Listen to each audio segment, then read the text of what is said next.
Τρόμος στα Χανιά. Μια υπόθεση που κόβει την ανάσα, εκτυλίχθηκε στην Κρήτη και έχει σοκάρει την τοπική κοινωνία. 2 φοιτήτριες έκαναν οτοστόπ όταν ένας άγνωστος άνδρας σταμάτησε να τις πάρει. Στην αρχή όλα έμοιαζαν φυσιολογικά. Όμως, ξαφνικά ο οδηγός άρχισε να έχει περίεργη και επιθετική συμπεριφορά. Οι κοπέλες τρομοκρατήθηκαν και ζήτησαν να κατέβουν, αλλά εκείνος δεν τις άφηνε.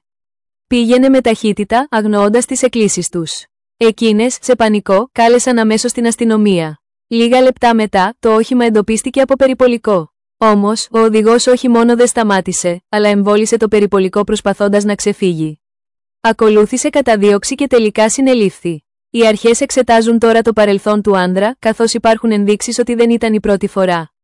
Το περιστατικό έχει προκαλέσει έντονη ανησυχία στα Χανιά και υπενθυμίζει πόσο επικίνδυνο μπορεί να γίνει ένα φαινομενικά αθώο οτοστόπ. Για συνεχή, έγκαιρη και υπεύθυνη ενημέρωση, ακολούθησε το Next News 24.